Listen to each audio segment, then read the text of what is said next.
Voilà. Alors, est-ce que vous reconnaissez la photo? Quelqu'un sait où c'est? Bravo, Futuroscope de Poitiers.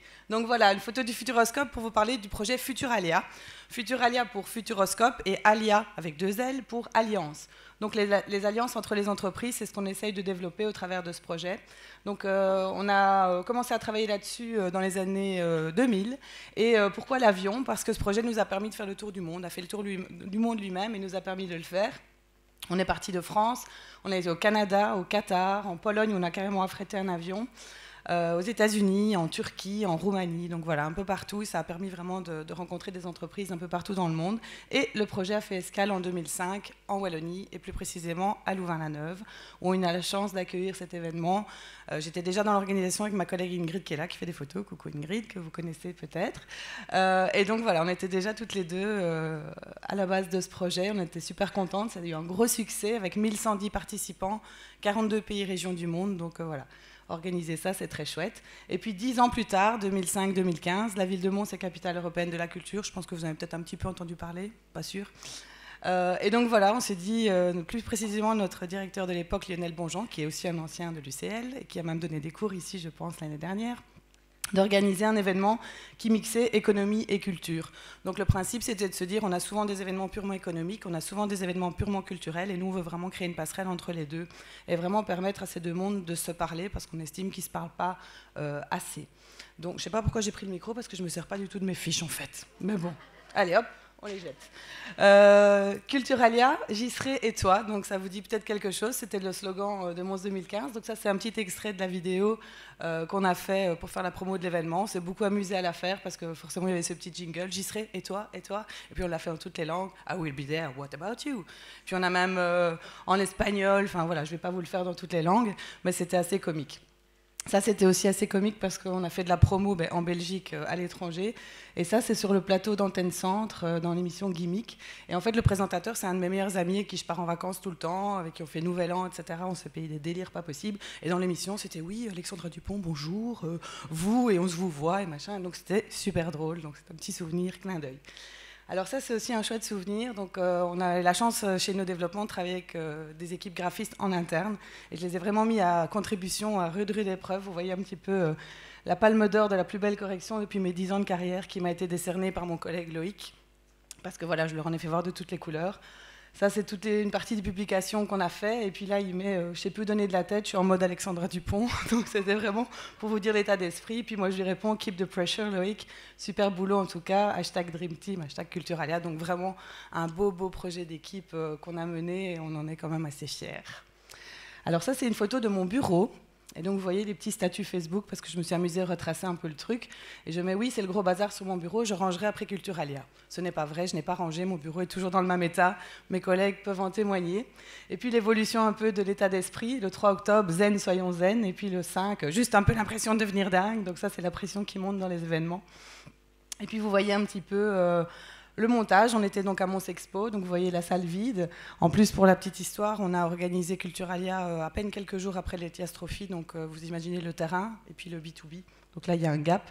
Donc au niveau du montage, des montages, c'était très chaud, mais on a pu profiter de récupérer les installations, créer des synergies avec l'Ethias Trophy, notamment le village. Je vous présente aussi notre mascotte qui s'appelle Mister Culturalia. Et donc, qui a été créé par la société montoise Dragonslide. Et c'était un petit peu le fil conducteur de l'événement qui nous a permis de créer des jingles, de faire des annonces, etc. Et on avait la chance d'avoir la musique de Kid Noise, Brooklyn, qu'on a beaucoup entendue. On l'avait pas mal dans les oreilles. Tu t'en souviens, on n'en pouvait plus. C'est horrible. On n'en pouvait plus.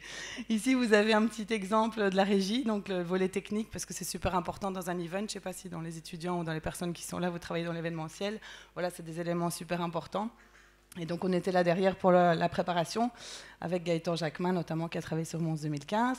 Ici, c'est la conférence de Luc de Brabander qui, moi, m'a vraiment marqué, parce que c'était quelqu'un de très, très inspirant.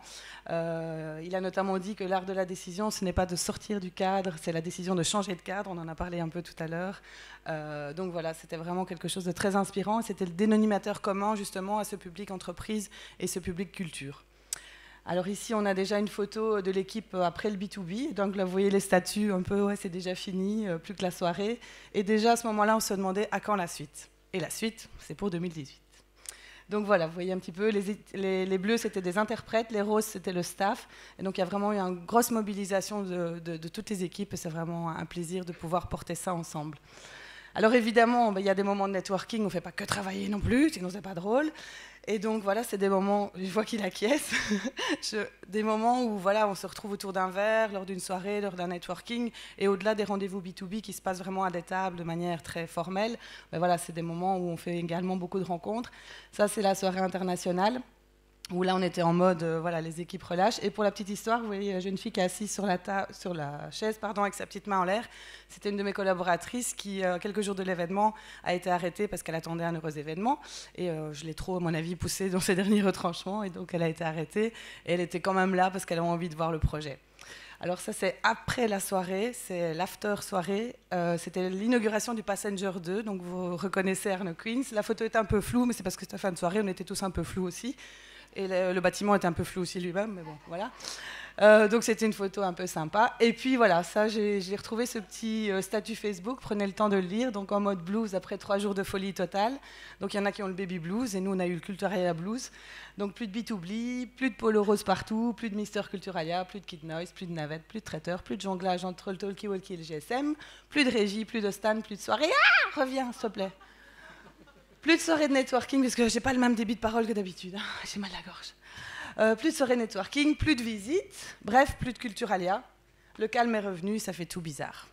Donc voilà. Le blues, on ne l'a pas eu longtemps, parce qu'on a décidé de remettre le couvert. Et donc en 2018, on relance. Là, il faut que je retrouve mon petit CF2D qui est tombé, j'aurais pas du tout lancé. On relance le projet sur une dimension transfrontalière, donc les 4 et 5 octobre. Donc voilà, si vous êtes étudiant, si vous êtes intéressé par le domaine, si vous avez une entreprise, n'hésitez pas à venir nous voir, Ingrid ou moi. On a des petits CF2D pour vous et on espère vraiment que le projet aura le même engouement qu'en 2015, parce que voilà, il y a une vie aussi après Mons 2015. Voilà. Merci Alexandra.